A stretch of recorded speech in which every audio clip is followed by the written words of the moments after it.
আয় আল্লাহ, আমার মা কই, আমার বাবা কই, আমার মা বাবাকে এনে দাও।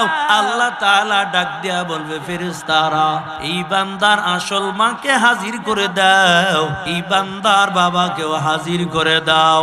এরে নবীর উম্মতের দল, ওই মা বাবাকে যখন সামনে দাঁড় করাইয়া দিবে, এই ছোট্ট বাচ্চা মা এবং বাবার হাত ধরে ধরে তারপরে জান্নাতের মধ্যে চলে যাবে। সূরা বাকারার মধ্যে আল্লাহ তাআলা বলেন, ওয়ালানাবলুওয়ান্নাকুম বিশাইইম মিনাল খাউফ ওয়াল জু'i ওয়া নাকসিম মিনাল আমওয়ালি ওয়াল আনফুসি ওয়াস সামারাত ওয়া বাশশিরিস সাবিরিন।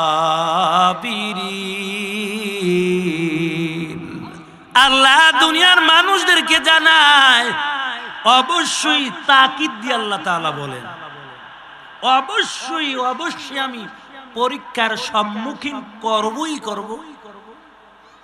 তবে কি দিয়া পরীক্ষা করবে আল্লাহ তাআলা সামনে বলেন, খাউফ, ভয় দিয়া পরীক্ষা করব। আল জু, আল্লাহ বলেন আমি ক্ষুধা দিয়া তারপর পরীক্ষা করব। ওয়া নাকসিম মিনাল আমওয়ালি ওয়াল আনফুসি ওয়াস সামারাত, আল্লাহ বলেন আমি তোমার মালগুলো আলাদা করে তারপর পরীক্ষা করব, সন্তানগুলো বিয়োগ করে পরীক্ষা করব। তবে যারা পরীক্ষার মধ্যে ধৈর্য ধারণ করবা, আমার আল্লাহ বলেন তাদের জন্য রয়েছে জান্নাতের সুসংবাদ। তেমনি ভাবে আল্লাহ তাআলা দাউদ নবীকে পরীক্ষা করেছেন, তেমনি ভাবে আল্লাহ তাআলা আইয়ুব নবীকেও পরীক্ষা করেছেন, তেমনি ভাবে আল্লাহ তাআলা সুলাইমান নবীকেও পরীক্ষার সম্মুখীন করেছেন। দাউদ নবী সন্তানদেরকে ডাক দিয়া বলেন, এর সন্তান বলো কোন জিনিস বিনা খুঁটির দ্বারা আল্লাহ তাআলা ঝুলাইয়া রাখছে, মনে আছে? কোন জিনিস আল্লাহ তাআলা বিনা খুঁটির দ্বারা তারপর ঝুলন্ত অবস্থায় রেখে দিল? এরে বড় ছেলে বলো, আমি পারি না। ছোট ছেলে তুমি পারবা কিনা? মেজো ছেলে বলো। সকল সন্তানগুলো বলে না, পারবো না। দাউদ নবী কয়, ও সুলাইমান বলো বাবা তুমি উত্তর দিতে পারবা কিনা? সুলাইমান নবী ডাক দিয়া বলে, ইনশাআল্লাহ বাবা আপনার প্রশ্নের উত্তর আমি ছোট বালক সুলাইমান দিতে পারব। দাউদ নবী ডাক দিয়ে বলে, বলো কি খুঁটির দ্বারা মালিক ঝুলাইয়া রাখলো? সুলাইমান নবী ডাক দিয়া বলে, আব্বা অন্য কিছু না, ওই মালিক 7টা আসমানকে বিনা খুঁটির দ্বারা আমার আল্লাহ ঝুলন্ত অবস্থায় রেখে দিয়েছে। হামদে বেহাদ মার খোদায়ে পাকেরা, হামদে বেহাদ মার খোদায়ে পাকেরা, আকে ইমাদাদ মুশতে খাকেরা, আকে দর দমদমি দু রুহেরা, দাদা আজ তুফানা জাতু রুহেরা, আজবিনে খুশ করো ইয়া নদগিয়া, আসে মারা বেসে তু দারদ নেগা। কবি বলেন যে আল্লাহ শুকনা জমিন থেকে তাজা ঘাস উঠাইয়া তারপরে দেখায়। আরবের জমিনের মধ্যে একটা গাছ আছে, কি গাছ? যে গাছটার নাম হলো সাহাবী গাছ। আরে বাপ রে বাপ, কিভাবে সম্ভব? কয়েক মাইলের মধ্যে কোনো গাছপালা নাই, ঘর বাড়ি নেই, মরুভূমি, কিন্তু এখন পর্যন্ত গাছটা জিন্দা তো জিন্দা, সমস্ত গাছের পাতাগুলো এখন পর্যন্ত সবুজ আছে। এই গাছটা কিন্তু আজকে আর কালকের গাছ না, নবীজির যুগের গাছ। আল্লাহর পয়গম্বর যখন সিরিয়ার জমিনের মধ্যে ব্যবসার জন্য যায়, আবু তালেবের সঙ্গে রওনা হয়। আবু তালেব 70 থেকে 72 জনের কাফেলা নিয়ে সিরিয়ার জমিনে যায়। আপনার আমার নবী এতিম নবী তখন ছোট বালক, আমার নবীর বয়স তখন মাত্র 12 বছর।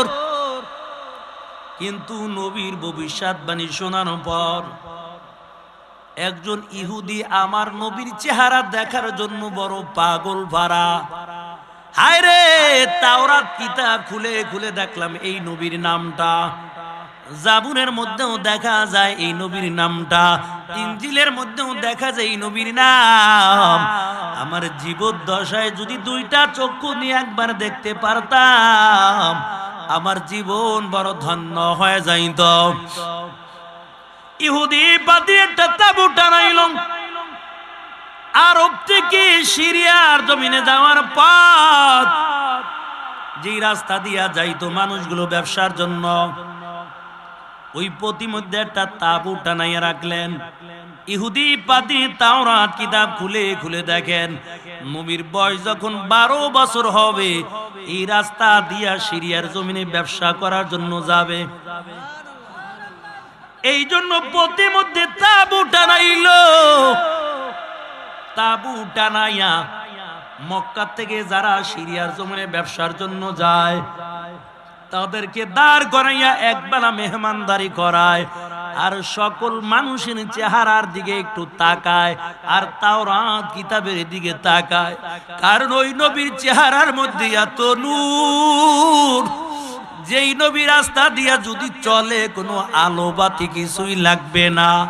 এই জন্য তাওরাত কিতাবের মধ্যে পাওয়ার পর শুধু লোকের চেহারার দিকে তাকায়, তাওরাতের দিকে তাকায়, কিন্তু না না, মুহাম্মাদের মতন এমন যুবক দেখে না।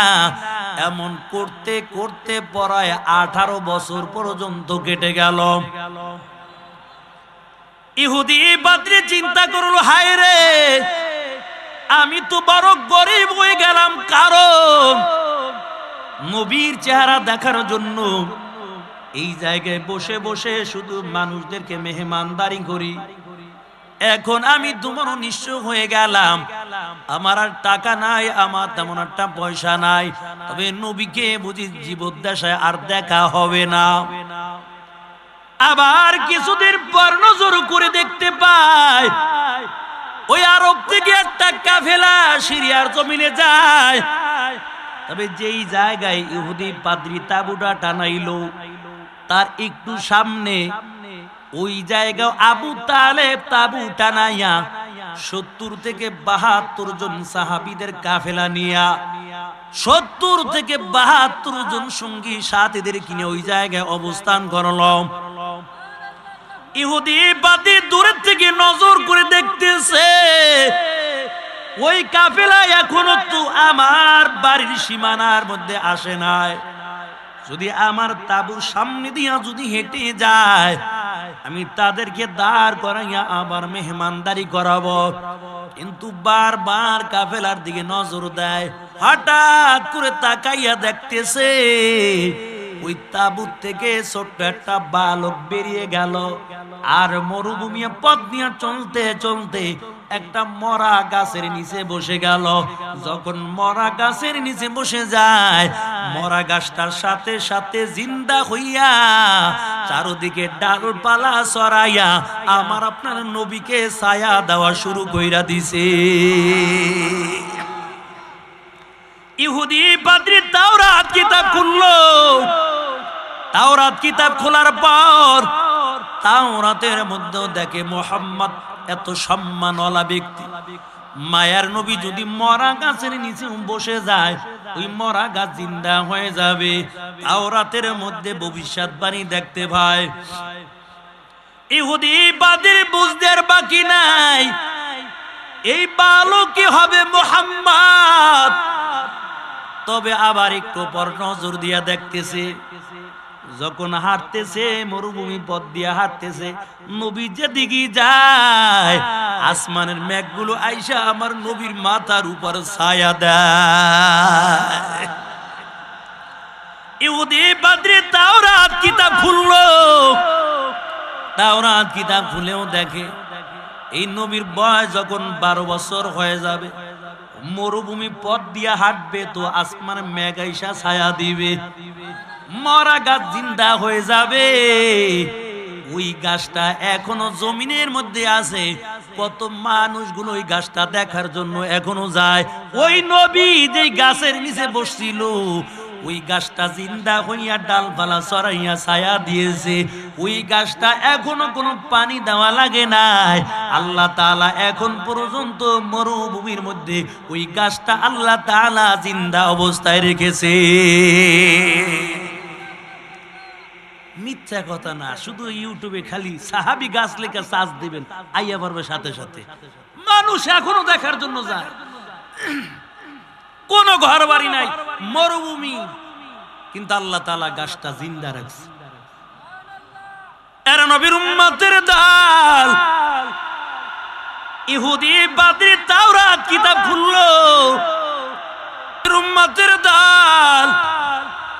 আবু তালেব বড় অবাক হয়ে গেল, কই কি ব্যাপার, আমার নাম বলে দিল, আমার ভাতিজা মুহাম্মাদের নামটাও বলে দিল। একটু পর আবার ইহুদি বাদরি ডাক দিয়া বলে, ও আবু তালেব, তবে এই ছোট্ট বালকের মায়ের নাম হলো আমেনা।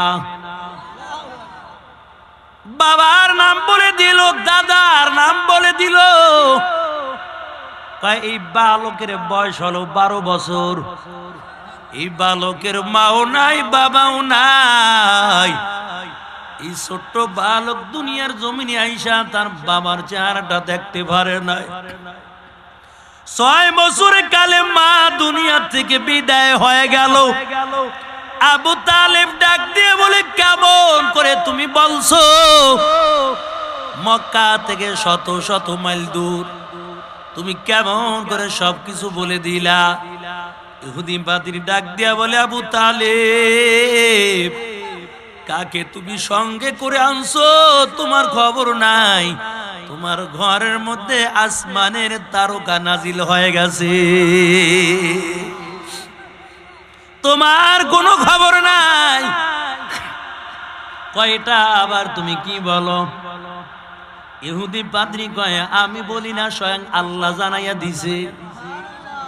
এ আবু তালেব, এই বালককে নিয়ে সিরিয়ার জমিনে যাইবা না, কারণ সিরিয়ার জমিনের মধ্যে বড় বড় তাওরাত কিতাবের বড় বড় পণ্ডিত শিক্ষিত লোকগুলো বসে আছে। নবীর ভবিষ্যৎবাণী গুলো তাওরাতের মধ্যে দেওয়া, ইনজিলের মধ্যে দেওয়া, জাবুরের মধ্যে দেওয়া। এই সিরিয়ার জমিনে যদি যাও তাহলে তারা মুহাম্মদকে বন্দী করবে, শাস্তি দিবে। ও আবু তালেব, তুমি মুহাম্মদকে নিয়ে বাড়ি চলে যাও, মুহাম্মদকে নিয়ে সিরিয়ার জমিনের মধ্যে যাইবা না। আবু তালেব ডাক দিয়ে বলে, যত বছর ব্যবসার জন্য আসলাম ততবার ব্যবসায় লস হয়ে গেছে। আজকে 70 থেকে 72 জনের কাফেলা নিয়ে আসলাম। আজকেও যদি মালগুলো শহরের জমিনে বিক্রি করতে না পারি, আজকেও আমার ব্যবসার মধ্যে বড় লস হয়ে যাবে।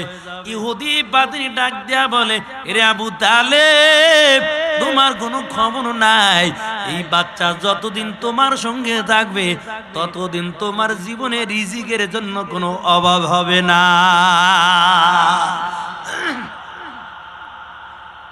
তাড়াতাড়ি মালগুলো প্রতিমধ্যে বিক্রয় করে চলে যাও। মালগুলো প্রতিমধ্যে বিক্রয় করে চলে গেল মক্কার জমিনে। কিন্তু যখন আবু তালেব কাফেলা নিয়ে চলতেছে, মায়ার নবীকে নিয়ে চলতেছে, ইহুদি পাদ্রী বারবার আমার নবীর চেহারার দিকে তাকায়। আবু তালেব আস্তে আস্তে করে চোখের আড়াল হয়ে যাইতেছে। আর ইহুদি পাদ্রী আমার নবীকে দেখার জন্য 1 মাইল আর 2 মাইল হাঁটে নাই, পিছে পিছে 18 মাইল পর্যন্ত হেঁটে গেছে। আর নবীকে তেমন দেখা যায় না। এই জন্য একটা পাহাড়ে টিলার মধ্যে ইহুদি পাদ্রী বসে গেছে। আবার নবীর পিছনে চেহারার দিকে ইহুদি তাকায় আর ডাক দিয়া বলে, আল্লাহ, আমার জীবদ্দশায় যদি মুহাম্মদ যদি নবুয়তিটা পাইতো, আমি আর দেরি করতাম না, সর্বপ্রথম আগে আমি কালিমা পড়ে মুসলমান হয়ে যাইতাম। এর নবীর উম্মতের দল। ওই গাছটা এখনো জমিনের মধ্যে আছে, যে গাছের নিচে আমার মায়ার নবী বসে গেছে। এই জন্য কবি বলেন, আজ জমিনে খসকরুয়া নদ গিয়া আসে মারা বেসে তু দারদনে গা। ওই আল্লাহ শুকনা জমিন থেকে তাজা গাছ উঠাইয়া দেখায়, আবার 7টা আসমানকে আল্লাহ তাআলা বিনা খুঁটির দ্বারা হেফাজত করছে। কোন একটা খুঁটি নাই, বিনা খুঁটির দ্বারা আল্লাহ তাআলা আসমানটাকে ঝুলাইয়া রাইখা দিছে। ও যুবক আর মালিকের কি কুদরত দেখতে চাও? আসমান ঝুলাইয়া রাখলো, কত বড় আসমান আল্লাহ বানাইলো। প্রথম আসমান থেকে জমিন থেকে প্রথম আসমানটা কমপক্ষে 500 বছরের দূরত্বর পথ। প্রথম আসমানটা 500 দূরত্বর পথ। প্রথম আসমান থেকে আবার 500 বছর দূরত্বটা খালি ময়দান, খালি জায়গা। আবার দ্বিতীয় আসমানটা 500 বছর দূরত্ব পথের মতন মোটা। আহা, এখান থেকে প্রথম আসমান যত বড়, দ্বিতীয় আসমানটা তত বড় মোটা। চিন্তা করছে। আবার একটা মহাশূন্য খালি জায়গা। আবার তৃতীয় আসমান, আবার একটা 500 বছরের মহাশূন্য একটা খালি জায়গা। আবার চতুর্থ আসমান, তারপর পঞ্চম আসমান, তারপর 6 নম্বর আসমান, তারপর 7 নম্বর আসমান। 7 নম্বর আসমান আল্লাহ বানায়া তারপরে মহাশূন্য একটা খালি জায়গা। তারপর আল্লাহ কত সুন্দর একটা কুরসি বানাইয়া রাখলো। যেই জায়গার মধ্যে শুধু পানি আর পানি, শুধু আর পানি আর পানি, শুধু সাগর, পানির কোনো অভাব নাই। এত সুন্দর একটা জায়গা। ওই সাগরের মাঝখানের মধ্যে আল্লাহ তাআলার কুরসিটা রাইখা দিয়েছে। এই কুরসিটা শুধু ঝুলন্ত অবস্থায় না, 4 জন ফেরেশতা কাঁধের মধ্যে নিয়া আল্লাহ তাআলার কুরসি নিয়া তারপর দাঁড়ানো। এই 7 আসমান বিনা খুঁটি দ্বারা ঝুলাইলো। দাদ নবী ডাক দেয়া কয়, তুমি যা বলেছো সত্যই বলেছো, তোমার প্রশ্নের উত্তর সঠিক হয়ে গেছে। তুমি পরীক্ষায় পাশ করেছো, তুমি ক্ষমতার মধ্যে বসে যাইবা। আর ভাইদের মধ্যে কোনো দ্বন্দ্ব নাই, কারণ পরীক্ষার মধ্যে আমরা পাশ করতে পারি নাই। দাউদ নবী দুনিয়া থেকে বিদায় হওয়ার পর সুলাইমান পয়গম্বর ক্ষমতার মধ্যে বসে গেলেন। এরে আল্লাহর বান্দা, সুলাইমান নবীর যে কুরসি ছিল, যে সিংহাসন ছিল, আপনার আমার বাংলাদেশের প্রধানমন্ত্রীর মতো সিংহাসনটা না, আমেরিকার ওই প্রেসিডেন্টের মতো সিংহাসন না। সুলাইমান নবীর সিংহাসনের ডান দিকে 1 লক্ষ মানুষ বসতে পারত, বাম দিকে 1 লক্ষ মানুষ বসতে পারত, সামনেও 1 লক্ষ মানুষ বসতে পারত, পিছনেও 1 লক্ষ মানুষ বসতে পারত। তাই ডানে বামে সামনে পিছনে কমপক্ষে 4 লক্ষ মানুষ সুলাইমান নবীর সিংহাসনে বসতে পারত। এই সিংহাসনটা এত বড়, সুলাইমান নবী যখন কোথাও যাইতো এই সিংহাসনে চইরা তার ভরা যাইতো। এরে আল্লাহর বান্দা, এই সিংহাসন পাওয়ার পর আল্লাহ তাআলা বলেন পয়গম্বর এই সিংহাসন আপনাকে আমি দান করে দিলাম, তবে কোথাও গেলে সিংহাসনে চড়ে তারপরে যাবেন। আল্লাহর কাছে সুলাইমান নবী ডাক দেয়া বলে, মালিক এই সিংহাসন কেমন করে চালাইব? আয় আল্লাহ, এই সিংহাসন চালানোর জন্য তেল মোবিল কোথায় পাবো? আল্লাহ বলেন, নবী আমার আপনার তেল মোবিল কিছুই লাগবে না, বিসমিল্লাহ বলে যেদিকে ইশারা করবে বাতাসের সাথে সাথে সিংহাসন ওই জায়গায় চলে যাবে। এত বড় সিংহাসন আল্লাহ দান করেছে। এটাই তখতে সুলাইমান। আমরা মনে করছিলাম একটা তক্তা মনে হয়, এই তক্তায় করে যাইতো। এত বড় সিংহাসন, কিচ্ছু লাগতো না, বিসমিল্লাহ বলে যেদিকে ইশারা করত এই সিংহাসন ওদিকেই চলে যাইত, বাতাসের সাহায্যে চলতো। এমন ক্ষমতা আল্লাহ তাআলা দান করেছে। শুধু তাই নয়, সুলাইমান নবীকে তিনজন ব্যক্তিকে আল্লাহ তাআলা তামাম পৃথিবীর বাদশাহী দান করেছে। তার মধ্য হইতে একজন হলো পয়গম্বর সুলাইমান। তামাম দুনিয়ার বাদশাহী আল্লাহ তাআলা দান করেছেন। সুলাইমান নবী যখন উঠতো সিংহাসন নিয়ে, উপরে তো রৌদ্র পড়তো, সূর্যের তাপ লাগতো না, পাখিগুলো আইসে যাকে যাকে পাখি আইসে মাথার উপর ছায়া দেওয়া শুরু করে দিত। সুলাইমান নবীর তিনটা বাহিনী ছিল, পাখি নিয়ে চলতো, জিন জাতি নিয়ে চলতো। জিনদেরকে নিয়ে এই জন্যই চলতো, যখন নামাজের সময় হয়ে যাইতো, ওই দেখেন আমার বাবা যেন সন্ধ্যাবেলা ঘুমায়, ঘুমাইয়েন না হলে আমিও ঘুমাই যাব।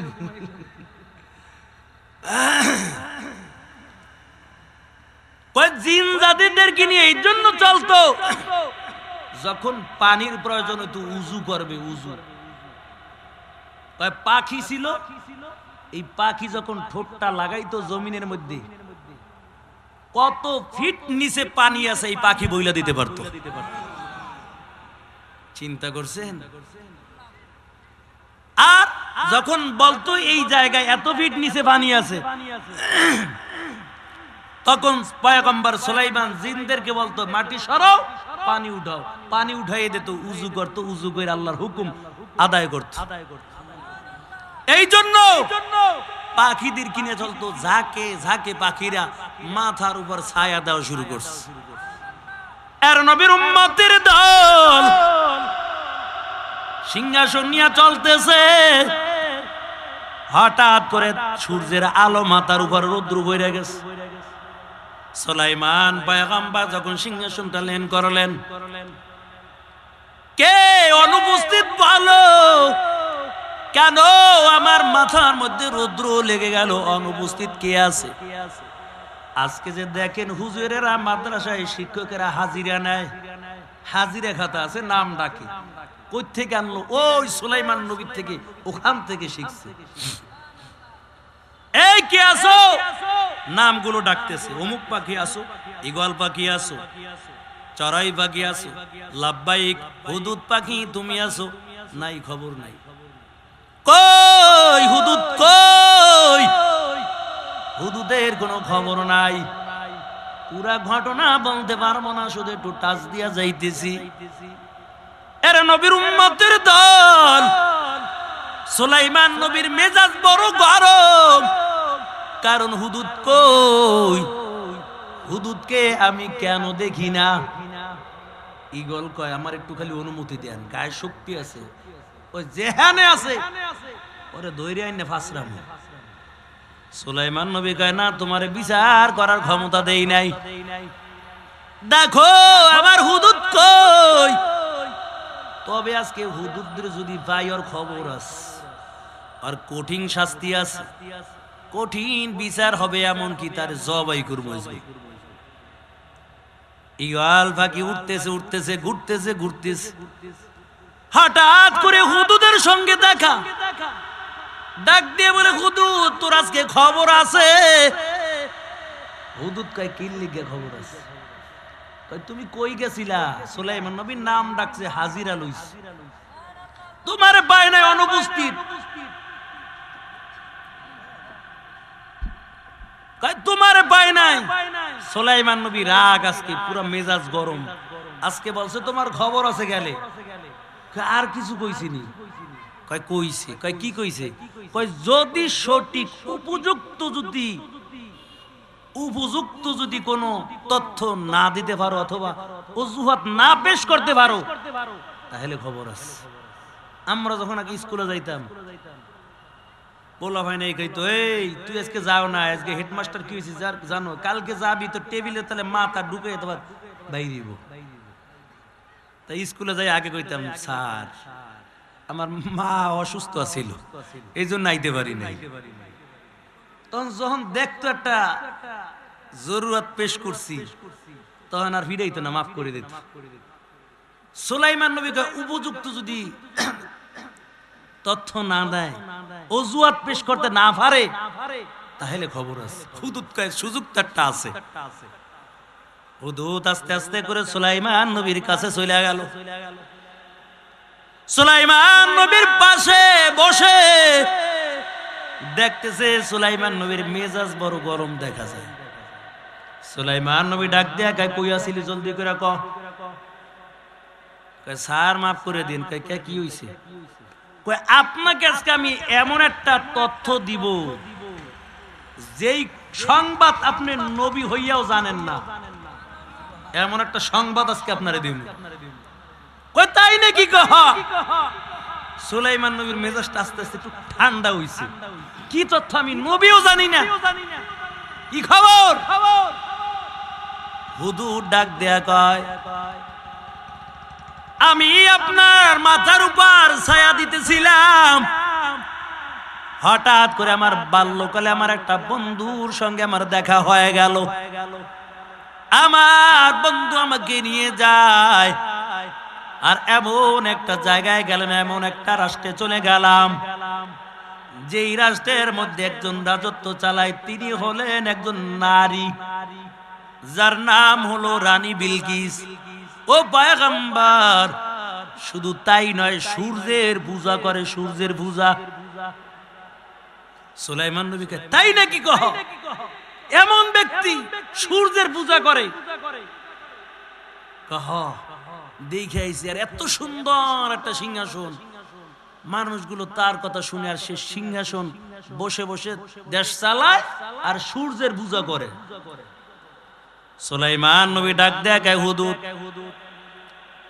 কথা সত্য কিনা যাচাই করে দেখবো। সুলাইমান নবী একটা চিঠি লেখা দেয়, এরে হুদুদ, এই চিঠিটা নিয়ে রানী বিলকিসের কাছে দিয়া দিবা। তবে চিঠির মধ্যে সুলাইমান পয়গম্বর দ্বীনের দাওয়াত দিয়ে দিলেন, ও রানী বিলকিস, সূর্যের পূজা কইরো না, মুসলমান হয়ে যাও, ঈমানটা আনয়ন করো।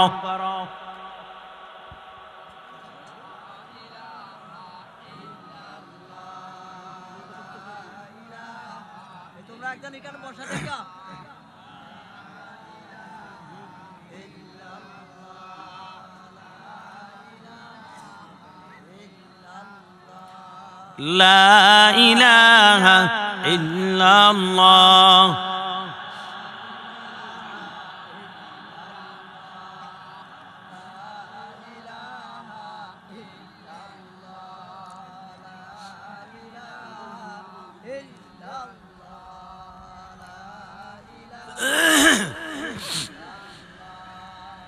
লা ইলাহা ইল্লাল্লাহ লা ইলাহা ইল্লাল্লাহ লা ইলাহা ইল্লাল্লাহ লা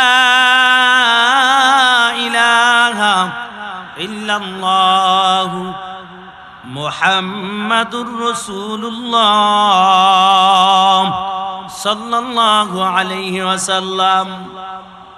এর নবীর উম্মতের দল সুলাইমান নবী একটা চিঠি লেখা পাঠায়, হুদুদ, এই চিঠি নিয়ে রানী বিলকিসের কাছে দিবা। শুধু দিয়া আসবা এমনটা না, দেখবা চিঠি পাইয়া কি হরে, এটা আবার দেখে আসবা। হুদুদ চিঠি নিয়ে গেল, সুলাইমান পয়গম্বর সুন্দর করে চিঠি লেখা দেয়, আর চিঠির মধ্যে আবার সুলাইমান নবীর নামটাও লেখা দিল। চিঠিটা হুদুদ পাখি নিয়ে যায়, চারোদিকে র্যাব বাহিনী, আর্মি বাহিনী, সেনাবাহিনী পাহারা দেয়। কত সুন্দর করে রানী বিলকিস ঘুমাইতেছে, খাস কামরার মধ্যে আরাম করতেছে। এত সুন্দর করে পাহারাদার, ঘরের দরজা বন্ধ, জানালা বন্ধ। হুদুদ পাখি একটা ছোট্ট একটা ছিদ্র দিয়া ঢুইকা চিঠিটা নিয়ে একদম বুকের উপর রেখে দিছে। রানী বিলকিস ঘুমের থেকে জেগে গেল, বড় একটা চিৎকারের আওয়াজ, কে কোথায় আছো? র্যাব বাহিনী, আর্মি বাহিনী তাড়াতাড়ি দৌড়ে গেছে। কি হয়েছে জলদি করে কোন? আগে দেখ ঘরের মধ্যে কে ঢুকছিল। না, কেউ তো ঢুকতে পারে নাই। ভালো করে দেখ কোন জায়গায় দরজা ভাঙ্গা, নাইলে জানলা ভাঙ্গা। কয় না, দরজাও বন্ধ, জানালাও বন্ধ আছে, কোনো সমস্যা নাই। রানী বিলকিস ডাক দিয়া কয়, ভালো করে খাটের তলে টলে চেক কর, হয়তো ঢুকছে একজন। কেমনে বুঝলেন? আমার বুকের উপর চিঠি রেখে গেল। কয় চিঠি খোলেন, দেখেন কে রাখছে, কে আপনার কাছে চিঠিটা দিল। চিঠিটা খুইলা দেখেন। চিঠিটা খোলার পর দেখতে পায় পয়গম্বর সুলাইমানের নামটা শুরুতেই, চিঠির শুরুতেই লেখা। আর পয়গম্বর সুলাইমান রানী বিলকিসকে দিনের জন্য দাওয়াত দিয়েছেন। রানী বিলকিসকে দাওয়াত দিছে, চিঠিটা পাইছে, ভাইয়া এখন একটু মন মেজাজ ঠান্ডা হইছে। কয় নামও লেখা দিছে, চিঠি কেমনে এই জায়গায় আসলো? তবে যেহেতু সুলাইমান নবী দাওয়াত করছে, সুলাইমানের কাছে যাইবা, এই মন্ত্রী থেকে কয়েকজন পাঠাবো, তোমরা দুইজন যাইবা সুলাইমানের কাছে, যাইবা রাজ দরবারে, আমি কিছু হাদিয়া পাঠাবো। দাওয়াত যেহেতু করছে, আগে কিছু হাদিয়া পাঠাই, দেখি সুলাইমানের প্রতি টাকা পয়সা আর অর্থ সম্পদের লোভ আছে কিনা, পরীক্ষা করব। বইয়ে বইয়ে তো হুদুদ সব শুনতে আছে, হুদুদ পাখি সব কিছু শুনতেছে। পয়গম্বর সুলাইমানের কাছে এসে বলে দেয়, ও পয়গম্বর সুলাইমান, রানী বিলকিস চিঠিও পাইছে, আপনি যে দিনের দাওয়াত দিয়েছেন তাও চিঠি খুইলা সব কিছু দেখলো। তবে পয়গম্বর, রানী বিলকিস বলেছে দুইজন মন্ত্রী পাঠাইবে আর আপনার জন্য কিছু হাদিয়া পাঠাইবে। কি হাদিয়া পাঠাইব? স্বর্ণের টুকরো আপনার জন্য পাঠাইবে। তাই নাকি? কহ। সুলাইমান নবী ডাক দিয়া বলেন, ওজিরের দল, আমার সিংহাসন থেকে 10 কিলো রাস্তা স্বর্ণ দিয়ে ফাঁকা করে দে।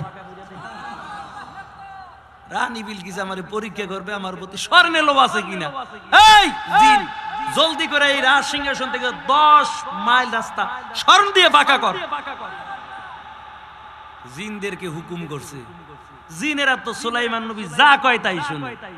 বা সুলাইমা দাদে মুলক সরওয়ারি, শুধু মতে খাতে মাসদা ওয়াফরি।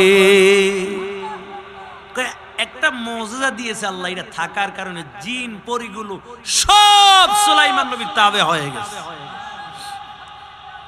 এরা নবীর উম্মতের দল। জিনদেরকে ডাক দেয়া কয়, জলদি করে রাস্তা ফাঁকা কর, 10 কিলো রাস্তা স্বর্ণ দিয়ে ফাঁকা করবি। শুধু তাই নাই, স্বর্ণের ইটাগুলো আবার রাস্তার আশেপাশে ফালাই রাখবি। স্বর্ণের ইটাগুলো ফালাইয়া রাখবি, এতটুকু ক্ষান্ত নয়। এলাকার গরু ছাগল যা আছে, এই গরু দিয়া ইটের মধ্যে, স্বর্ণের ইটের মধ্যে আবার পায়খানা করাবি।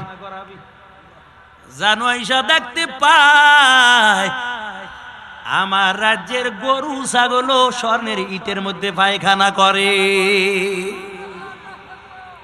ওদিক থেকে রানী বিলকিস দুইজন মন্ত্রী পাঠায়, যাও যাও সুলাইমানের জন্য কিছু স্বর্ণ নিয়ে যাও, এই স্বর্ণ সুলাইমান নবীরে হাদিয়া দিয়া দিবা, আর ছোট্ট একটা পাথর দিয়া দেয়, এই পাথরটার মধ্যে আঁকা বাঁকা ছিদ্র, এটার মধ্যে কোনো বিজ্ঞান, ওই যুগের বিজ্ঞানও পারবে না সোজা ভাবে সুদা এই মাথার থেকে ঢুকাই ওই মাথার থেকে বাইর করবে, ওই যুগে কারো কোনো ক্ষমতা ছিল না। রানী বিলকিস কয়, আমার দিলের মধ্যে বড় একটা আশা, এই পাথরটার মধ্যে শত শত আঁকা বাঁকা ছিদ্র, আমি যদি পাথরটার মধ্যে সোজাভাবে সুতা ঢুকাইতে পারতাম, এটা আমার গলার মালা হিসেবে ব্যবহার করতাম। এই পাথর নিয়ে যাইবা, সুলাইমান নবীকে বলবা এই পাথরের সুতা যেন সুন্দর করে সোজাভাবে সুতাটা গাইতে দেয়, দেখবো সুলাইমান নবীর কেমন ক্ষমতা আছে। মন্ত্রী দুইজন আইছে, ম্যাপ দেখতেছে আর কত দূর আছে সিংহাসন সুলাইমান নবীর বাকি, আরো 15 কিলো বাকি আছে। চল সামনে চল। মন্ত্রী দুইজন সামনে আসতেছে, হাঁটতেছে হাঁটতেছে, আর কত কিলো বাকি। কিছু দূর আসার পর নজর করে দেখতে পায় একটা আর একটার গায়ে দেখ স্বর্ণের ইটা পড়ে রইছে, দেখতো এটা আসলে স্বর্ণ কিনা। একটা আর একটা পরে উঠাইয়া দেখে আসলে তো স্বর্ণ, এই এটা তো স্বর্ণ। তাই নাকি কহ? সামনে আবার কিছু দূর গেছে, যাওয়ার পর এখন থেকে স্বর্ণ দিয়ে রাস্তা বান্ধানো। একটা আর একটা কয়, রানী বিলকিস অল্প একটু স্বর্ণ দিছে, এলে যাবি সুলাইমানের কাছে, আজকে খবর আছে। তবে চলো, যা হাদিয়া দিছে তাই নিয়ে যাবো, নিয়ে সুলাইমান পয়গম্বর নিয়ে হাদিয়া দিব। সামনে চল। সামনে কিছু দূর যাওয়ার পর নজর দিয়া দেখতেছে এখন ইটের মধ্যে গরু ছাগল পায়খানা করে রাখছে। একটা আর একটা তোর স্বর্ণ তুই লিয়ে তার ভাগ বাড়া, যেই দেশের গরু ছাগল স্বর্ণের মধ্যে পায়খানা করে, তুই এইসব একটু স্বর্ণের টুকরা লইয়া এটা সুলাইমান নবীরে দিবি, এটা তোর থোত মাথায় মারবে। এই স্বর্ণ লই যাবি সুলাইমান নবীর কাছে। দেখো এখান থেকে কত কিলো রাস্তা, আর সিংহাসন বাকি আছে, আর কমপক্ষে 10 কিলো। ফালা তো স্বর্ণ, রানী বিলকিসের স্বর্ণ আর সুলাইমান নবীর কাছে নেওয়া লাগবে না। যেই দেশের রাস্তা পাকা করা স্বর্ণ দিয়া, যেই দেশের ইটের মধ্যে গরু ছাগল পায়খানা করছে স্বর্ণের ইটের মধ্যে, এই দেশের মধ্যে বাদশার কাছে কেমন করে তুমি স্বর্ণ নিয়ে যাইবা? অল্প একটু স্বর্ণ। বুঝা গেল এই দেশের মধ্যে স্বর্ণের কোনো দাম নাই, স্বর্ণ ফালা। স্বর্ণ ফালাই এবার কয় চল কমপক্ষে পাথরটা তো লইয়া যায়। আস্তে আস্তে করে রাজ দরবারে চলে গেল। নজর করে দেখতে পায় হাজার হাজার জিনগুলো সুলাইমান নবীর কথা অনুযায়ী চলে, মানুষগুলো সুলাইমান নবীর কথা অনুযায়ী চলে। কোনো ঝগড়া নাই, বিবাদ নাই, কোনো মারামারি নাই, কাটাকাটি নাই, হিংসা বিদ্বেষ নাই। কত সুন্দর করে রাষ্ট্র চালায়, দেশের মধ্যে শান্তির কোনো অভাব নাই। যদি কাউকে জিজ্ঞাসা করা হয় সুলাইমান নবী কেমন, 1 নাম্বারই কয় এর মতন মানুষই হয় না। এবার আস্তে আস্তে করে রাজ দরবারে চলে গেল। সালাম দিয়ে ডাক দিয়ে বলে, পয়গম্বর আমাদের রানী বিলকিস একটা পাথর দিয়েছে, পাথরের মধ্যে যদি মালা গাইতা দিতে পারেন, এই মালা পরিধান করার পর রানী বিলকিস আপনার সঙ্গে দেখা করার জন্য আপনার রাজ দরবারে চলে আসবে। সুলাইমান নবীকে পাথরটা দাও।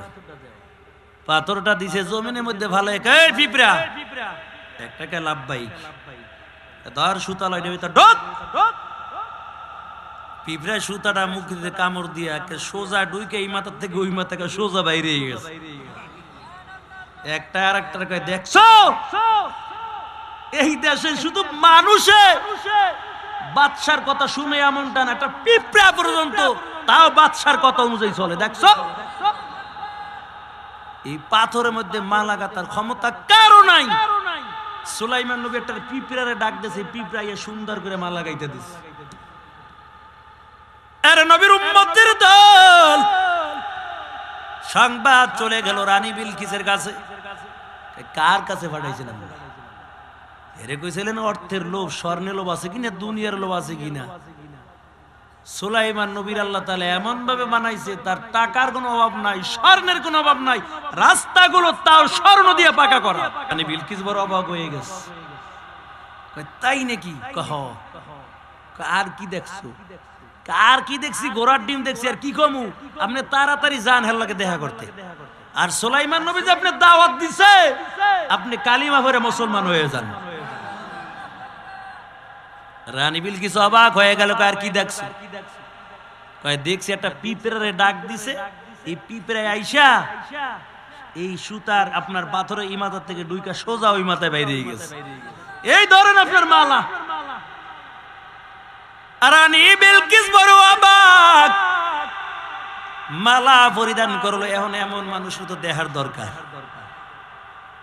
যেহেতু যাদেরকে পাঠাইলো দেখার জন্য এরাই খুব প্রশংসা, তাহলে দেখার দরকার। রানী বিলকিস ডাক দিয়া বলেন, আমি যাইব সুলাইমানের রাজ দরবারে যাইব, দেখা করব। শুধু তাই নয়, ওই সুলাইমান নবীর সঙ্গে আমি কালিমা পড়ে মুসলমান হয়ে যাব। এর নবীর উম্মতের দল, রানী বিলকিস যখন তার দেশের থেকে রওনা দিল, সুলাইমান নবীর সঙ্গে সাথীদেরকে নিয়ে মানুষ এবং জিনদের কিনে একটা বৈঠকে বসলো। ডাক দিয়া গায়, এ কি আছো? রানী বিলকিস যখন রওনা দিবে, রানী বিলকিসের সিংহাসনটা আইনা আমার কাছে হাজির করে দিবা। আমার যে কুরসিটা আছে এটার পাশে আইনাই রানী বিলকিসের সিংহাসনটা রাখবা। কি আছো? একজন দাঁড়াই কয়, আমি পারমু। কত সময় লাগবে? কয় একদিন সময় দেন। কয় ধর বেটা, এত সময় দেওয়া যাবে না। আর একটা জিনদের মধ্যে দাঁড়াইয়া বলে, বাচ্চা মহারাজ, আপনি আমাকে অনুমতি দেন, রানী বিলকিস যখন আপনার রাজ দরবারে ঢুকবে আমি সিংহাসন আইনা হাজির করবো। সুলাইমান নবী ডাক দেখা, শুধু হাজির করলে হবে না, বলো সময় কত লাগবে? কয় 1 ঘন্টা সময় দেন। সুলাইমান নবী ডাক দিয়ে বলে, না না, 1 ঘন্টা সময় দেওয়া যাবে না, আরো তাড়াতাড়ি। জিনদের মধ্যে আর একজনকে আমার 0.5 ঘন্টা দেন। কয় না, হইব না। আর একজনে ডাক দিয়া কয় আমারে 10 মিনিট দেন। সুলাইমান নবী ডাক দেখা, হবে না। কি আছো? আরো তাড়াতাড়ি রানী বিলকিসের সিংহাসনটাই নেই যারা হাজির করবা।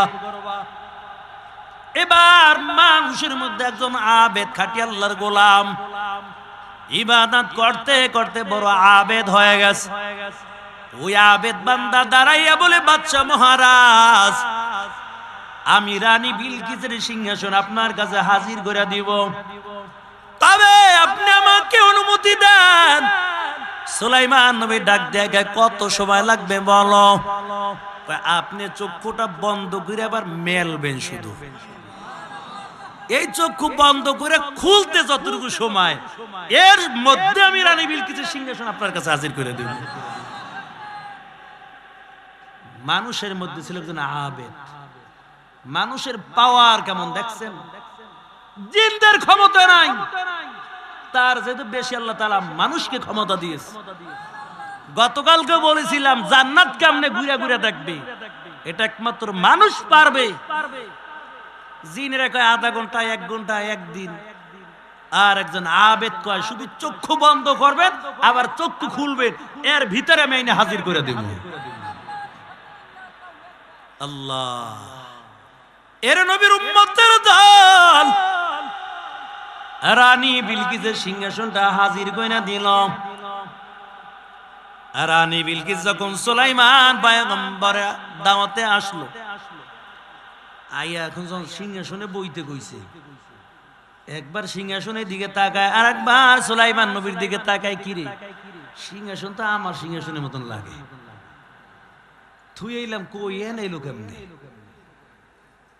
নাকি আবার আমারটার মতন একটা বানাইছে, চিন্তার মধ্যে ভরে গেছে, চিন্তা করতেছে। সুলাইমান নবী কিছুই বলে না। সুলাইমান নবীকে সামনে চলেন, আরো পরীক্ষা রয়ে গেছে, আপনার ভিতরে কি আছে তাও বলে দিতে পারবো। এত সুন্দর একটা জায়গা বানাইছে, পা দিছে কয় রানী বিলকিসের একটা তিলাই ছিল, একটা তিলাই, পা যখন রাখছে মনে করছে এই জায়গা পানি, আস্তে করে কাপড়টা জাগাইছে, হালকা একটু উঠাইছে, ওই তিলাইতে পর্যন্ত পুরা আয়নার মধ্যে দেখতেছে। এর নবীর উম্মতের দল এমন করে করে আর রানী বিলকিস সুলাইমানের কাছে এসে যখন সিংহাসন দেখলো, কিরে সিংহাসন করতে আইলো, বুঝা ফেলাইছে কেমন ক্ষমতা। এ তো সাধারণ দুনিয়ার কোন সরকারের মতন না,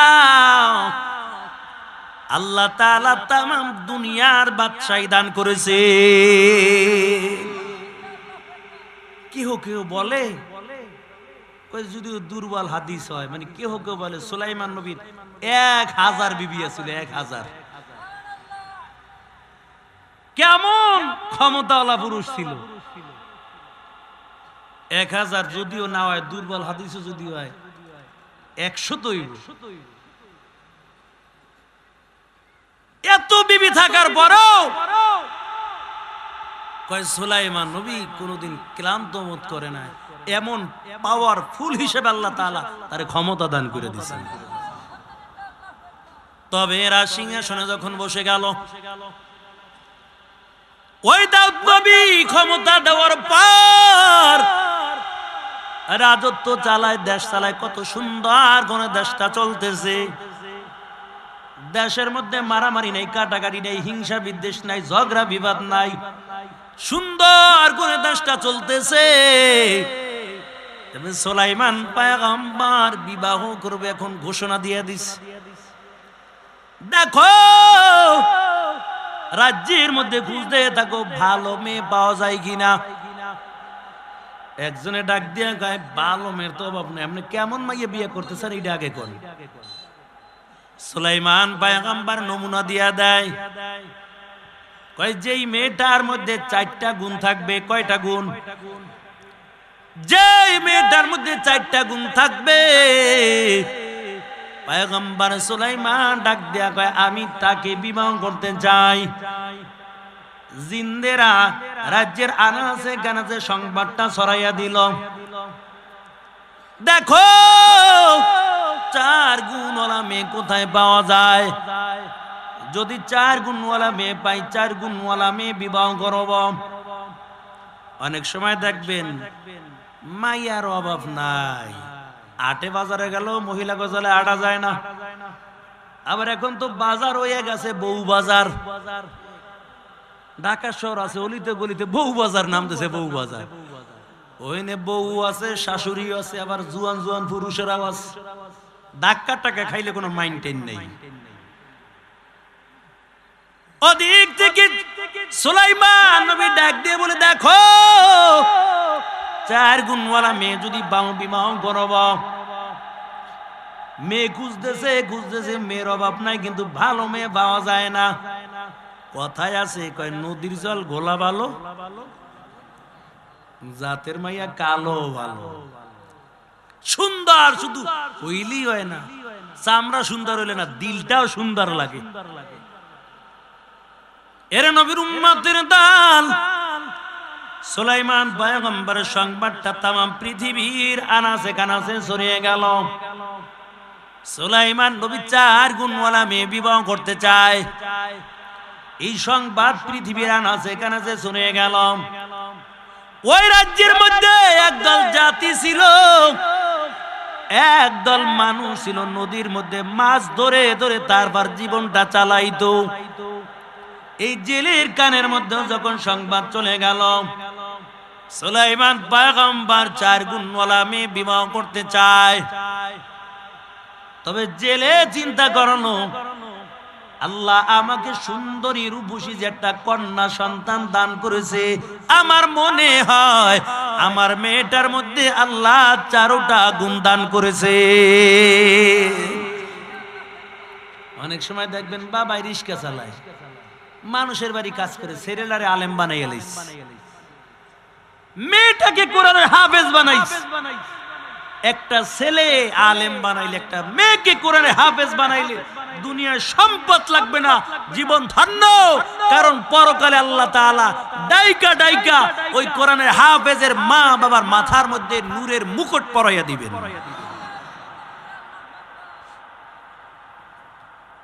এরে আল্লাহর বান্দা, জেলে চিন্তা করলো আমার মেয়েটার মধ্যে আল্লাহ তাআলা বুঝি 4টা গুণ দান করছে। বাড়িতে যাইয়া বিবিকে কয়, বিবি কাম হইছে। কয় কি কাম?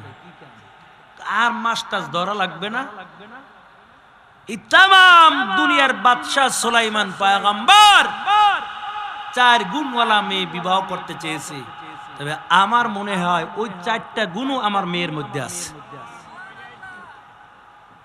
আমি সুলাইমানের কাছে বিয়ার প্রস্তাবটা নিয়ে যাব। ওই সুলাইমানের কাছে যদি বিবাহ দিতে পারি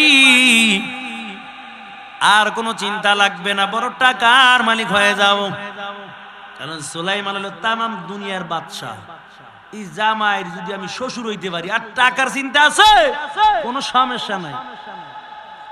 বিবি কয়, ওইসো আদার বেহারি জাহাজের খবর না? আমরা গরিব মানুষ নদীর মধ্যে মাছ ধরে ধরে জীবনটা চালাই। ও স্বামী আমার, এটা পয়গম্বর সুলাইমান কোনদিন মেনে নেবে না, কারণ সুলাইমানকে আল্লাহ তামাম দুনিয়ার বাদশাহী দান করেছে।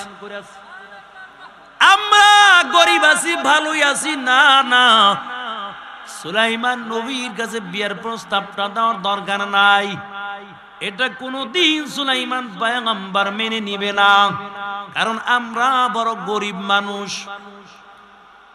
জেলে চিন্তা করলো আসলে তো কথা সত্য না, বিয়ার প্রস্তাব দেওয়ার দরকার নাই, যেমনি আছি ভালোই আছি। কিন্তু সংবাদ যখন মেয়ের কানের মধ্যে চলে যায়, মেয়েটা ডাক দিয়া বলে, মা কোনো চিন্তা করার লাগবে না, যে আল্লাহ সুলাইমানকে টাকার মালিক বানাইলো, ওই সুলাইমানের কাছে আমি বিয়ার প্রস্তাবটা পাঠাইবো। ওই আল্লাহ যদি চায় ওই সুলাইমানের বিবি হিসাবে আমাকেও আল্লাহ কবুল করে নিতে পারে। আল্লাহর ভান্ডার অভাব নাই, আল্লাহর কাছে চাও আল্লাহ দিয়া দিবে। আমরা তো যাই চাই দুনিয়া মাজারের কাছে, মাজারের কাছে যে সেজদা দেই, বাবা দাও, মরনার কাছে যেই চাই। অত যার কাছে চাইলে ভামু, হের কাছে চাই না। কয়দিন আগেও গেলাম সিলেট মাহফিলে, তাই কই আইসি এনে বড় বড় আল্লাহর কুতুবের, আল্লাহর ওলিরা, বাইজিদ শাহপরান, শাহজালালের মাজার একটু জিয়ারত করে যাই। যখন গেলাম শাহজালাল মাজারে, যারা গেছেন সিলেট দেখবেন বড় বড় পিতলের ডেক গুলো রাখা আছে, 2টা না 3টা ডেক জানি রাখা একটা রুমের মধ্যে। কিছু কিছু মহিলারা উঠে যে টাকা হালায়, কেউ যাই তার মুরগি ফেলায়, কেউ যাইয়া ছাগল লইয়া যায় তার গসা দিয়ে আবার হেউনে ধুইয়ায়, আবার কোন মহিলারা ওইটার ভিতরে যে পেট ডলে। একটারে যে গেলাম পেট ডলে কিনলে গিয়া, কয় যাগো ফোলাফান হয় না, এটার ভিতরে পেট ডলা দিলে হেগো বাচ্চা কাচ্চা হয়। নাউজুবিল্লাহ, জোরে কোন? চিন্তা করছে ওটার ভিতরে পেট ডলা দেবে বাচ্চা কাচ্চা হইবে। সম্পূর্ণ শিরক। আল্লাহর কাছে চাও, আল্লাহ দিয়ে দিবে। আল্লাহ যদি না দেয়, মনে করবে এর মধ্যে কল্যাণ আছে, আল্লাহ পরকালে অন্য কিছু দিয়ে দিবে। নবীজি বলেন, দুনিয়ায় মানুষ যা কিছু চায় সব কিছু, প্রত্যেকটা দোয়া আল্লাহ কবুল করেন। কোন দোয়া দুনিয়ায় ফলাফল পায়, কোন দোয়ার ফলাফল পরকালে পায়। আমরা অনেক সময় দোয়া করি, কিরে এত দোয়া করি, দোয়া কবুল হয় না। কোন দোয়ার ফলাফল আল্লাহ সাথে সাথে দিয়ে দেয়, কোনটা 50 বছর দেয়, কোনটা আবার পরকাল আল্লাহ তাআলা দিয়ে দেবে। তবে যেই দোয়াগুলো আল্লাহ তাআলা পরকালে দিবেন, ওই দোয়াগুলো পরকালে যখন বান্দার সামনে হাজির করা হবে, এত আল্লাহ দান করবে, তখন বান্দা আফসোস করবে আর বলবে, আল্লাহ দুনিয়া যদি আজকে আমার একটা দোয়া যদি কবুল না হইতো, সবটি দোয়া যদি আজকে হাসরের ময়দানে আমি পাইতাম, আমার জান্নাতটা আরো বুলন্দ হয়ে যেত। আমরা যাইয়া দুনিয়ার মানুষের কাছে চাই, আল্লাহর কাছে চাই না। এর নবীর উম্মতের দান। মেয়েটা ডাক দিয়ে বলে, মা চিন্তা করা লাগবে না,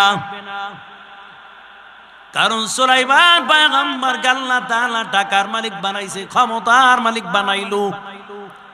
ও আল্লাহ যদি চায় আমাকে সুলাইমান নবীর বিবি হিসেবে কবুল কইরা নিতে পারে। মেয়েটা একটা চিঠি লেখছে, সুন্দর করে একটা চিঠি লিখে দেয়, আর লিখে দেয়, পয়গম্বর আপনি 4 গুণওয়ালা মেয়ে বিবাহ করতে চেয়েছেন। কয় গুণ? 4 গুণওয়ালা মেয়ে বিবাহ করতে চেয়েছেন। আমার মধ্যে আল্লাহ তাআলা 4টা গুণ দান করেছেন, তবে আপনি যদি চান আপনি আমাকে বিবি হিসেবে গ্রহণ করতে পারেন। তবে চিঠির মধ্যে লিখে দেয়, ও পয়গম্বর দুনিয়ার কোন ক্ষমতার জন্য না, টাকা পয়সার লোভে না, একমাত্র আপনার বিবি হওয়ার কারণ কিয়ামতের ময়দানে আমার মালিকের সামনে আমি যেন একজন নবীর স্ত্রী হইয়া দাঁড়াতে পারি। এই জন্য আমি আপনার বিবি হতে চাই। তবে আপনি 4টা গুণ চেয়েছেন, আমার মধ্যে 4টা গুণ আছে। আবার চিঠির নিচে লিখে দেয়, ও পয়গম্বর সুলাইমান তবে আমি কিন্তু একটা গরিবের মেয়ে, আমার বাবা কিন্তু গরিব মানুষ, নদীর মধ্যে মাছ ধরে, নদীর মধ্যে মাছ ধরে ধরে জীবনটা চালায়। আমি একটা গরিবের সন্তান, তবে আপনি যদি চান আপনার বিবি হিসেবে আপনি আমাকে গ্রহণ করতে পারেন। সুলাইমান পয়গম্বর চিঠিটা পাওয়ার পর দেখতেছে 4 গুণওয়ালা মেয়ে, শুরুতেই দেখে দিলের মধ্যে একটা আনন্দ, কারণ বহুদিন ধরে 4 গুণওয়ালা মেয়ে খুঁজে, 4 গুণওয়ালা মেয়ে পাই না। তবে এই মেয়েটার মধ্যে 4টা গুণ আছে, এই মেয়ে কি বিবাহ করব। সকল মন্ত্রীদেরকে ডাক দিল, আসো 4 গুণওয়ালা মেয়ে পাইলাম, দেখো মেয়েটার বাড়ি কই, মেয়েটার ঘর কই, কোন এলাকার মধ্যে মেয়েটা বসবাস করে, এই মেয়েটাকে আমি বিবাহ করতে চাই। একজন মন্ত্রী দাঁড়াইয়া বলে, বাদশাহ মহারাজ না না, এই মেয়েকে আপনি বিবাহ করতে পারবেন না। সুলাইমান নবী ডাক দিয়ে বলে, কেন এই মেয়েকে আমি বিবাহ করতে পারবো না, কেন তুমি বাধা দাও? মন্ত্রী দাঁড়াইয়া বলে, বাদশাহ মহারাজ আপনি 4 গুণ দেখলেন, চিঠির নিচে কি লেখা আছে দেখছেন নি? কয় না। ওই চিঠির নিচে লেখা আছে মেয়েটা হলো একটা জাল্লার মেয়ে, বাপে নদীর মধ্যে মাছ ধরে, গরিবের মেয়ে নদীর মধ্যে মাছ ধরে ধরে তার বাবা জীবনটা চালায়। আপনাকে তো আল্লাহ তামাম দুনিয়ার বাদশাহী দান করেছে। ও পয়গম্বর কেমন করে আপনি একটা জেলের মেয়েকে আপনি বিবাহ করবেন? এটা কোনোদিন সম্ভব না, কারণ রাজ্যের মানুষগুলো বলবে সুলাইমান নবী একজন বাচ্চা হইয়া একটা জেলের মেয়েকে বিবাহ করেছে। ও পয়গম্বর না না, এটা হতে পারে না, এই মেয়েকে আপনি বিবাহ করতে পারবেন না। সুলাইমান নবীও চিন্তা করলো, আসলে তো কথা সত্য। এই চিন্তা করার পর চিঠিটা ছিঁড়ে টুকরা টুকরা করে জমিনের মধ্যে ফালাইয়া দিছে। কিন্তু কাজটা আল্লাহর কাছে বড় অপছন্দ হয়ে গেল। আমার আল্লাহ ডাক দিয়ে বলে, পয়গম্বর সুলাইমান আপনাকে আমি ক্ষমতার মালিক বানাইলাম, আপনাকে আমি টাকার মালিক বানাইলাম। ও পয়গম্বর সুলাইমান আপনি টাকার মালিক পাইয়া, ক্ষমতার মালিক হইয়া কেন দিলের মধ্যে আমার বাপ চলে আসলো? আর ওই বান্দাকেও তো আমি বানাইলাম, ওই বান্দার একটা কন্যা সন্তান আমি আল্লাহ দান করলাম। কেন আপনার দিলের মধ্যে এমন ভাবটা চলে আসলো? আর সংবাদ যখন মেয়েটার কানের মধ্যে চলে যায়, মেয়েটা আসমানের দিকে তাকাইয়া চোখের পানি ছেড়ে দিয়া কাঁদে আর ডাক দিয়ে বলে, আল্লাহ, ওই সুলাইমানকে টাকার মালিক বানাইছো, সুলাইমানকে বড় ক্ষমতার মালিক বানাইলা, আর আমার আব্বাকে তুমি গরিব বানাইলা।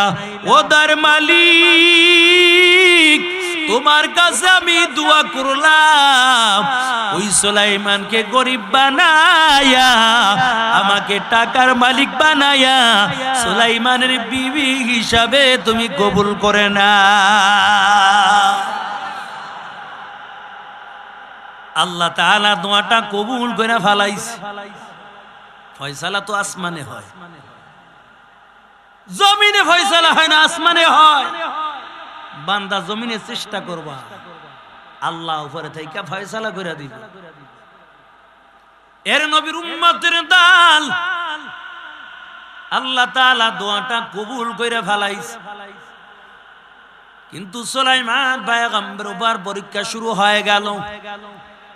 কেমন পরীক্ষা শুরু হয়? এক এক নবীকে আল্লাহ তাআলা এক এক ধরনের মুজিজা দান করেছে। মুসা নবীর মুজিজা হলো হাতের মধ্যে একটা লাঠি, এই লাঠি মাটির মধ্যে ফেলাইতো সাপ হইয়া যাইতো। আবার সাগরের পানির মধ্যে যখন আঘাত করতো, দুই পাশের পানি ভাগ হইয়া মাঝখান দিয়া রাস্তা হয়ে যাইতো।